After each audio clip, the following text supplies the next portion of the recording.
सुप्रभात बच्चों। पिछले समय में हमने पिछला जो वीडियो पढ़ा उसमें आपने समाजशास्त्र के अध्ययन क्षेत्र का एक संप्रदाय, स्वरूपात्मक संप्रदाय पढ़ लिया था। आज हम पढ़ेंगे समन्वयात्मक संप्रदाय।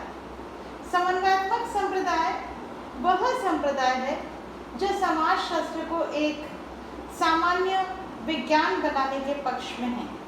इनके जो समर्थक हैं वे हैं सोरोकिन, दुर्खिम, हाबहाउस, गिन्सबर्ग आदि।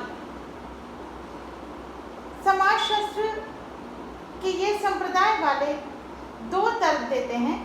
पहला देते हैं कि समाज की प्रकृति जीवधारी शरीर के समान है और इसके अंग एक दूसरे के साथ घनिष्ठ रूप से संबंधित हैं। एक अंग में होने वाला कोई भी परिवर्तन दूसरे अंगों को प्रभावित किए बिना नहीं रह सकता।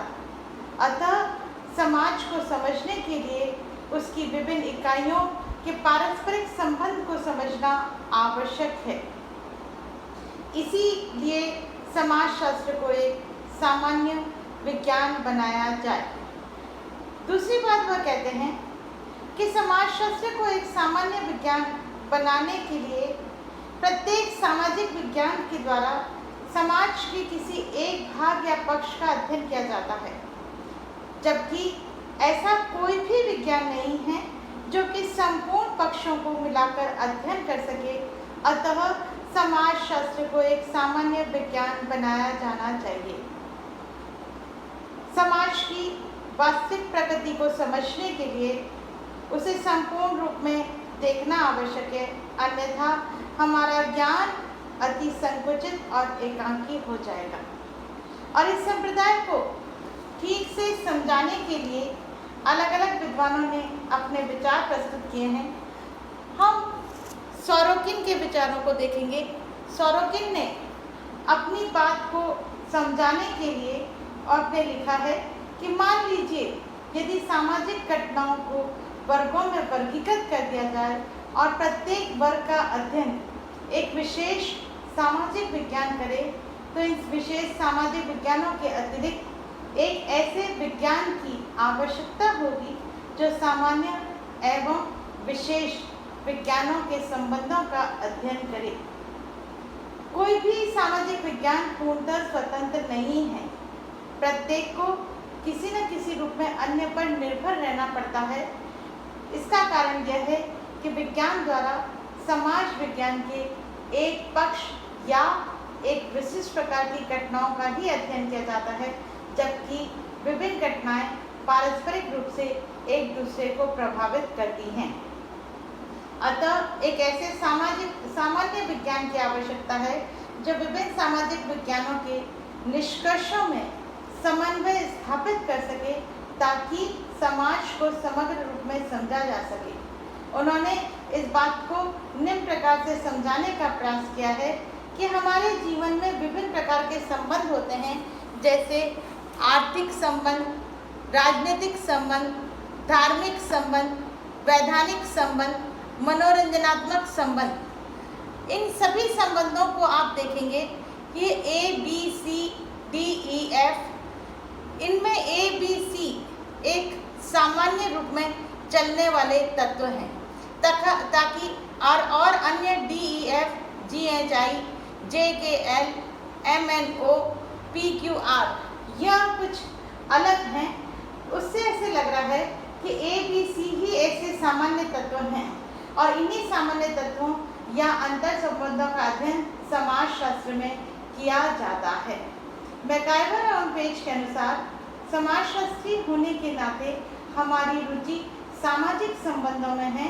इस कारण नहीं कि वे संबंध आर्थिक, राजनीतिक अथवा धार्मिक हैं, बल्कि इस कारण है कि वे साथ ही सामाजिक भी होते हैं। और सोरोकिन के अनुसार समाजशास्त्र का अध्ययन क्षेत्र में सामान्य होना चाहिए और इसे सामाजिक जीवन के प्रत्येक पहलू का अध्ययन करना चाहिए। इसके बाद हम हाबहाउस के विचार को देखेंगे। हाबहाउस ने भी समाजशास्त्र को समन्वयात्मक संप्रदाय के रूप में एक सामान्य विज्ञान बनाने की बात कही है। आप समाजशास्त्र को विभिन्न सामाजिक विज्ञानों के बीच समन्वय स्थापित करने का मानते हैं और आपका मानना है कि समाजशास्त्र को इस प्रकार से काम करना चाहिए कि वह सभी सामाजिक विज्ञानों की प्रमुख धारणाओं के सामान्य स्वरूपों की जानकारी प्राप्त करेंगे। दूसरा, समाज के स्थायी रखने तथा बदलने वाले कारकों को ज्ञात करे और तीसरा, सामाजिक विकास की प्रवृत्ति एवं दशाओं का पता लगाए। ये सब कुछ उसी समय संभव है जब समाजशास्त्र को एक सामान्य विज्ञान के रूप में मान्यता दी जाए। इसी तरह से दुर्खिम के विचार हैं और दुर्खिम भी इसे एक सामान्य विज्ञान बनाने के पक्षधर हैं। और आपने कहा है कि हमारा विश्वास है कि समाजशास्त्रियों को विशिष्ट विज्ञानों जैसे कानून का इतिहास, प्रथाएं एवं धर्म, सामाजिक अंकशास्त्र, अर्थशास्त्र आदि में किए गए अन्वेषणों से नियमित रूप से परिचित रहने की बहुत अधिक आवश्यकता है, क्योंकि इनमें उपलब्ध सामग्रियों से ही समाजशास्त्र का निर्माण होना चाहिए। यद्यपि दुर्खिम समाजशास्त्र को एक सामान्य विज्ञान बनाने के पक्ष में है, परंतु आपने यह भी स्पष्ट कर दिया कि पहले समाजशास्त्र को एक विशिष्ट विज्ञान बनाना है ताकि वह अन्य सामाजिक विज्ञानों के समान अपने स्वतंत्र नियमों का विकास कर सके।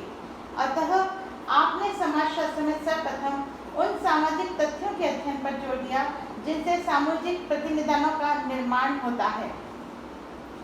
दुर्खिम के अनुसार सामूहिक प्रतिनिधानों से दुर्खिम का तात्पर्य प्रत्येक समूह या समाज में पाए जाने वाले विचारों, भावनाओं एवं धारणाओं के एक कुलक से है जिन पर व्यक्ति अचेतन रूप से अपने विचारों, मनोवृत्तियों एवं व्यवहारों के लिए निर्भर करता है।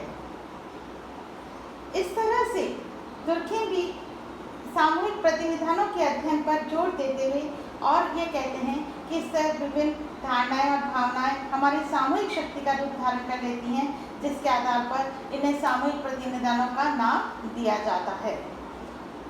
यह समन्वयात्मक संप्रदाय के विभिन्न समर्थकों ने सामान्य विज्ञान बनाने की बात कही, लेकिन हर संप्रदाय की एक विचारों के विरुद्ध एक और आलोचनात्मक रूप भी होता है और इसी तरह से समन्वयात्मक संप्रदाय की भी आलोचना की गई।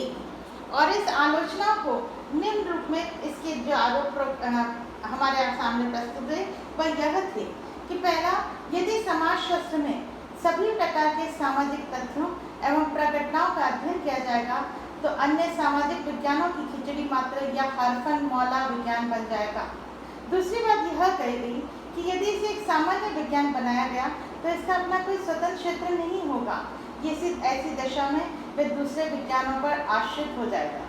तीसरी बात यह कह गई कि समाजशास्त्र में सभी प्रकार के सामाजिक तथ्यों एवं प्रघटनाओं का अध्ययन किया जाने लगा तो ऐसी स्थिति में वह किसी भी तथ्य या प्रघटना का पूर्णता के साथ अध्ययन नहीं कर पाएगा।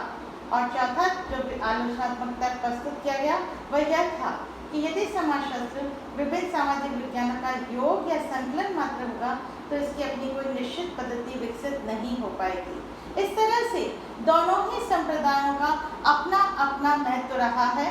और अगर हम निष्कर्ष के रूप में देखें तो समाजशास्त्र का क्षेत्र क्या होना चाहिए? समाजशास्त्र एक विशेष एवं सामान्य विज्ञान दोनों ही रूपों में हमारे सामने आता है, क्योंकि अगर स्वरूपात्मक संप्रदाय देखें तो वह विशिष्ट मान रहा है और समन्वयात्मक संप्रदाय इसे सामान्य श्रेणी में रखना चाह रहा है। दोनों ही संप्रदायों का मिला जुला रूप इसमें हमें सम्मिलित करना होगा। वास्तविकता यही है कि समाजशास्त्र के विषय क्षेत्र में दोनों दृष्टिकोण बहुत महत्वपूर्ण हैं।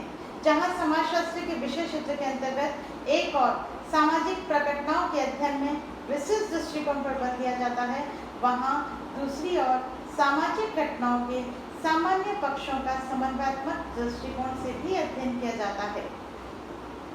अतः समाजशास्त्र के विषय क्षेत्र के अंतर्गत सामान्य एवं विशिष्ट दोनों का ही अध्ययन किया जाता है। ये बात स्पष्ट करती है कि हमारा समाजशास्त्र दोनों क्षेत्रों को अपने में सम्मिलित करता है। इसी के साथ आपका ये टॉपिक समाप्त होता है। अतः आप सभी इस क्षेत्र को देखें और यह आप सभी के लिए समझने की आवश्यकता है कि समाजशास्त्र अपने में सभी सामान्य गतिविधियों को सम्मिलित करना चाहता है। शब्बा खैर, नमस्कार, धन्यवाद।